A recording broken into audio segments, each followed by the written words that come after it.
Estamos de volta com o Boa Noite Rio Branco, aqui na sua TV Rio Branco, canal 8.1, SBT, Sistema Brasileiro de Televisão. E agora eu tenho o prazer de conversar pela primeira vez aqui no programa com o novo porta-voz do governo do Acre, o jornalista Rogério Venceslau. Seja bem-vindo. Tudo bem, Rogério? Tudo bem, muito obrigado, Muniz. Obrigado pelo convite. E quero dar uma boa noite também aos nossos telespectadores, a você que acompanha o Boa Noite Rio Branco. Muito feliz de estar aqui com você, que é um colega de profissão, um amigo pessoal, e hoje, finalmente, participando aqui do Boa Noite Rio Branco. Você não está no outro canal não, viu? Você está no canal 8 mesmo, não no 11. O Rogério não é mais funcionário da TV Gazeta, ele pediu demissão. Alguns poderiam até pedir afastamento, né, Rogério? Mas você pediu existe demissão. A possibilidade desse afastamento sem remuneração. Isso. Mas o desligamento completo, né, é em função de me sentir mais à vontade para atuar nessa função que eu estou agora, né? Uma função política que demanda uma dedicação total, exclusiva. Então, para que não haja nenhuma má interpretação de eventual conflito de interesses, nada disso. Portanto, agora estou completamente imbuído da missão de bem informar a sociedade e levar a mensagem do governo do Acre. Muito bem. Para quem ainda não conhece, o Rogério Venceslau, ele é carioca de nascimento, ele chama Fluminense. Mas Fluminense é quem nasce no interior do estado, né? Exatamente, Mas acriano por opção. Já trabalhou em Cruzeiro do Sul, precisamente na rádio e TV Juruá, mesmo grupo, né? Lá, TV e rádio Juruá, lá é SBT em Cruzeiro do Sul. E há quase 8 anos trabalhou na TV Gazeta, como repórter, como apresentador. Aliás, ultimamente, você era eu lá, né? Você estava fazendo tudo, hein? É verdade, né? O bom profissional hoje, ele joga em todas as posições. Ele tem que ser versátil, dinâmico. E, de fato, nós passamos lá na TV Gazeta quase 8 anos. E nesses 8 anos nós ocupamos praticamente todos os espaços, né? Na função de repórter, de apresentador, de comentarista. O que muito me honra e me qualifica profissionalmente. Claro. Agora, você falou aí da minha origem, né, como fluminense, que já estou no Acre há mais de uma década, aqui eu me radiquei, né, tenho família, mulher, filhos, etc. Mas eu tenho uma ligação com o Acre que muito me orgulha, viu, Muniz, que é o meu avô. Meu avô, já falecido, soldado da borracha, seringueiro, migrou do Nordeste para cá, na época da guerra, Segunda Guerra, né, aquele esforço do governo. E aqui ele também se estabeleceu e passou aqui mais de 3 décadas, morou no Acre, morou em Rondônia. E isso me encantou de uma forma que eu tinha muito interesse em vir para a Amazônia, né? E conhecer, experimentar. Minha mãe também nasceu aqui. Então, assim, foi uma espécie de reencontro com as minhas raízes, né? Que bom. Rogério, quais são as principais demandas, as demandas urgentes do novo governo? Bem, Muniz, tudo está relacionado à questão econômica, né? Nós temos aí alguns problemas gigantes para resolver. Por exemplo, a questão do 13º dos funcionários que não receberam é uma prioridade do governo. Inclusive, o governador Gladson Cameli já determinou para a equipe econômica um estudo aprofundado para tomar uma posição objetiva, firmar um compromisso com esses servidores de como será pago esse débito, né? Porque o Estado tem a obrigação legal de pagar. Claro. Fará isso, não se sabe ainda de que forma, porque a equipe econômica precisa avaliar profundamente para ver se é possível pagar, ou parcelado, em quantas vezes, enfim, qual prazo. Mas a preocupação número 1 do governo é essa, de quitar os débitos com os servidores públicos. Em seguida vem os fornecedores, que também, uma série de situações que fornecedores estão com crédito no governo, né? Mas tudo isso deve ser feito com muito critério, com muita responsabilidade. Não por acaso, o governador determinou que a Procuradoria-Geral do Estado faça uma força-tarefa, um mutirão, para rever todos os contratos, todos os atos jurídicos, administrativos, enfim, todas as medidas do governo anterior. Até para ver a legalidade de tudo. Exatamente, dos últimos 180 dias. Então será feita uma varredura, um pente fino nessas decisões, nessas medidas, portarias, atos administrativos, enfim, para que veja, de fato, o que procede, né? Porque há, por exemplo, um exame inicial, foi detectado supostas irregularidades que precisam ser averiguadas. Então, existe a possibilidade de suspender esses atos, inicialmente, e aí, dependendo da irregularidade que for detectada, até mesmo revogar essas medidas. Se houver base legal para isso, medidas serão revogadas sim, Por quê? Porque o que está em jogo aqui é a legalidade, é a transparência, é a licitude de cada ato de governo e é também um impacto financeiro na folha de pagamento, né? Então, tudo isso está sendo avaliado. E por falar em impacto financeiro, Rogério, afinal de contas, qual é o valor do débito junto aos fornecedores e prestadores de serviço? Alguns afirmam que o valor global ultrapassa os 100 milhões, é isso? Veja bem, esse diagnóstico está sendo feito pela equipe econômica, nós não temos ainda um número exato, mas eu posso te afirmar que já passa sim de 100 milhões. Inicialmente, esse diagnóstico aponta para isso. Por quê? Porque nós temos aí, com folha de pagamento, 13º, mais de 50 milhões, com fornecedores, com os contratos vigentes, possivelmente também algo na casa de 50 milhões, então isso já aponta um valor superior a 100 milhões. Claro que esse número ainda não é o número final, não é o número definitivo, mas tudo aponta para que supere essa marca. Depois dessa análise profunda sobre os contratos, o governo, obviamente, vai abrir novas licitações. O governo não pode parar, né? Sim, certamente. Isso também já está determinado pelo governador Gladson Cameli. Abrir novas licitações em todas as áreas de fornecimento de produtos e serviços, não é? Porque o objetivo é estabelecer novos patamares na relação com as empresas. Agora, claro que aquele empresário, comerciante que já trabalha com o governo, que já fornece, que está caminhando dentro da lei, que está cumprindo suas obrigações, esses têm prioridade de continuar sendo parceiros. De que maneira? Renegociando os contratos vigentes, porque o governo tem que reduzir custos, né? Nosso caixa está baixo, como todos sabem, então é sentar com cada um, avaliar caso a caso e se houver a disposição de rever esses contratos, evidentemente que há uma análise jurídica, não pode ser feito assim, porque temos a lei de licitações, tem toda a questão jurídica que deve ser respeitada, mas a proposta é reduzir custos, então dentro dessa linha de pensamento, aqueles que se dispuserem a rever os contratos terão prioridade para continuar. E caso contrário, podem disputar novamente as licitações. Rogério, logo após as eleições, foi montada a equipe de transição. E muita gente acha que a equipe de transição vai ter um raio-x completo de cada secretaria. É impossível isso. Até porque os números podem ser escondidos, os dados também. Então, a questão mostra que da transição é interessante mostrar. É muito mais um gesto político do que necessariamente uma medida técnica. Né? Porque as informações são repassadas da forma como o governo anterior entendeu que era necessário. Né? Mas agora sim que nós teremos o diagnóstico real. Bom, aí o governador na posse afirmou que vai querer de cada secretário um raio-x completo, um retrato falado de cada pasta.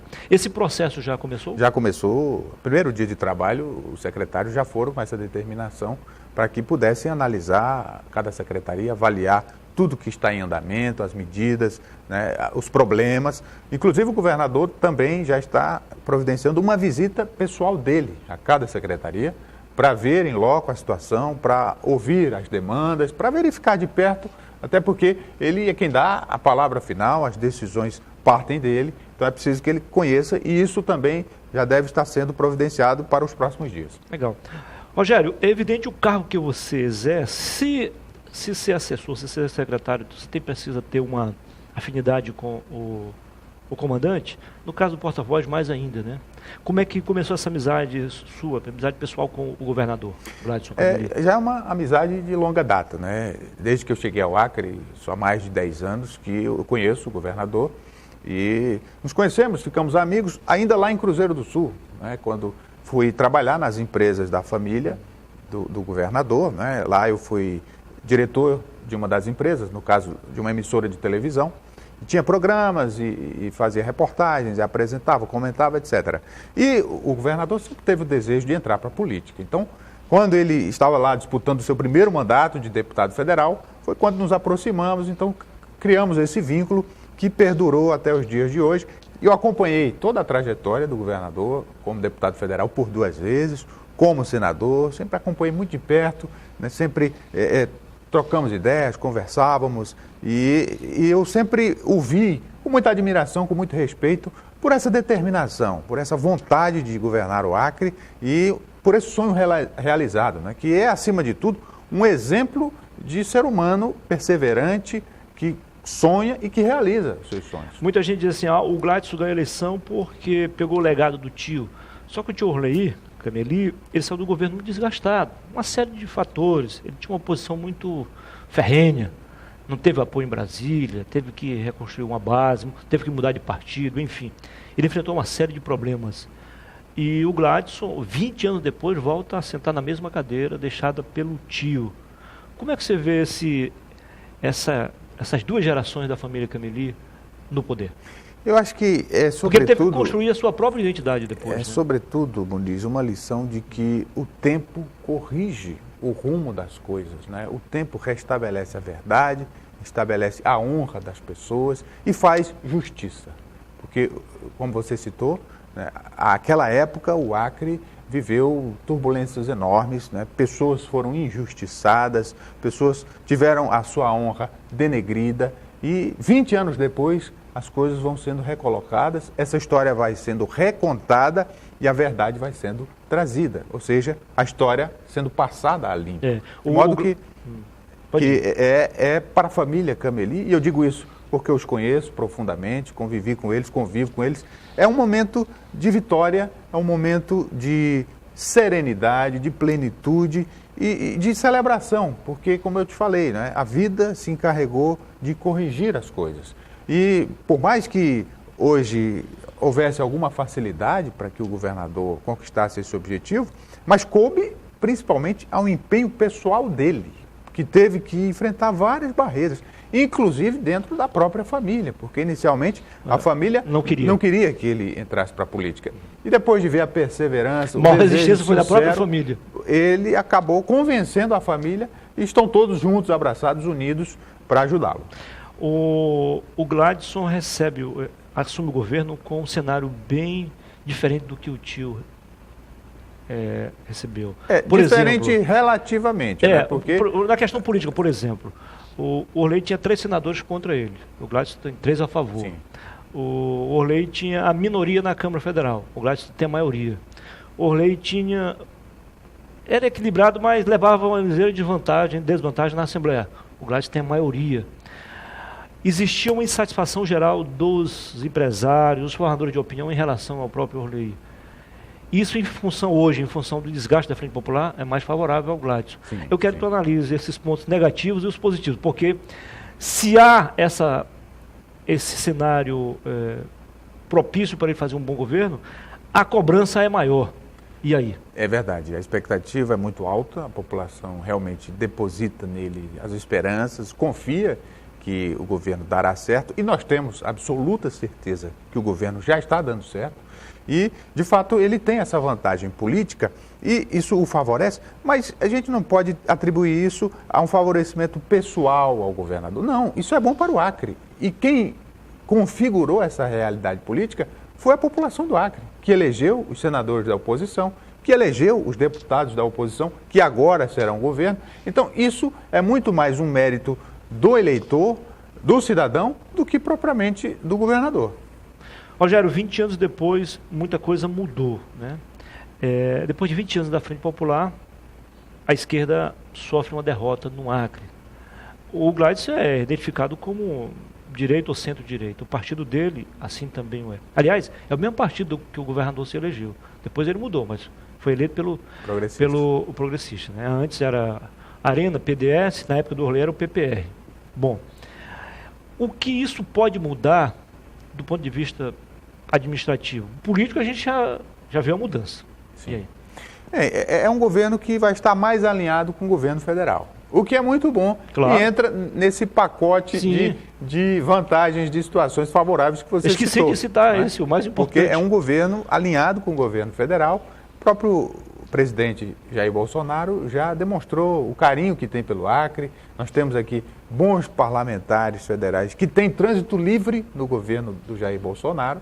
E isso, sem dúvida, vai refletir em melhores condições de trabalho para o nosso governo. Então, esse canal aberto é muito importante, porque o Acre hoje depende significativamente das verbas federais, seja o repasse do fundo, seja os convênios, as emendas parlamentares. Então, tudo isso favorece o governo e, da questão ideológica, como você citou, é também uma mudança de 180 graus. Né? O Acre escolheu um novo rumo, né? E será um governo muito mais alinhado com a abertura econômica, né? Com o conservadorismo no que se refere aos costumes, né? Você vê, hoje, a maioria da população brasileira tem valores cristãos profundamente arraigados, né? Então, esse conceito que permeia a política, né, o conservadorismo, ele faz parte também da ideologia da direita, né, por assim dizer. Então, coaduna com o desejo da maioria da população brasileira que escolheu esse viés ideológico. Tá. Não sei se está ao seu alcance, mas daqui a alguns dias a Assembleia vai eleger a nova mesa diretora. O deputado Nicolau Júnior, cunhado do governador e, portanto, partidário também, do mesmo partido, do Progressistas, deve ser o novo presidente. Como é que você imagina que vai ser essa relação entre esses dois poderes, o executivo e o legislativo? Vai ser uma relação de muito respeito. O governador Gladson Cameli já se manifestou sobre isso, disse que não vai interferir na eleição da mesa diretora, mas que tem simpatia pela candidatura do deputado Nicolau Júnior, que é do mesmo partido, o que é absolutamente natural, né? É um governador, mas é também a maior liderança política do Estado. E é simpático a candidatura de um deputado que é do mesmo partido, que é o deputado Nicolau Júnior. E as coisas estão se encaminhando bem na Assembleia Legislativa, pelo que a gente tem acompanhado, né? Já há um consenso, inclusive, em torno do nome do deputado Nicolau Júnior para a presidência, e os demais cargos, primeira secretaria e os demais cargos, ainda estão sendo disputados, né? Mas a expectativa do governo é de que haja consenso. Porque é a melhor forma de dividir o poder, né? Existe aí uma outra candidatura, melhor, uma pré-candidatura do deputado Gerlen Diniz, que também é do Progressistas. Que já foi retirada. O que pesou nessa retirada dessa candidatura? Bem, eu inclusive conversei pessoalmente com o deputado Gerlen Diniz. Na verdade, o deputado ele abriu mão, num gesto de grandeza, de consciência, de unidade do partido e levando em conta os interesses da própria Assembleia, dos deputados, de estarem unidos, né? Porque é até contraditório no partido do governo, que tem lá 3 deputados, e eles estarem disputando entre si, quer dizer, faltava essa unidade, faltava falar a mesma língua. E isso foi alcançado com diálogo e a situação foi resolvida. Então, o que o Bechene previu aqui na semana passada aconteceu. Ele disse que quem apostar num racha no nosso partido, em relação à mesa diretora, vai perder tempo. Ele disse que o partido vai apresentar uma única candidatura no final. E não é que ele corria por fora.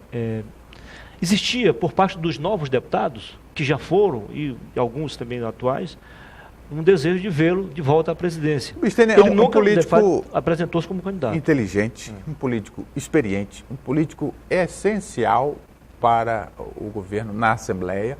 Então, ele é, acima de tudo, um colaborador. E muita coisa que é colocada, Muniz, parte, às vezes, da própria imprensa, né? Dos analistas políticos, dos colunistas, tem um pouco de especulação, porque ele nunca falou que era candidato. Nunca falou. Né? Então, você veja que agora se confirma o que ele disse, que não seria candidato e, portanto, está aí o resultado. Só que também ele nunca disse que não iria disputar.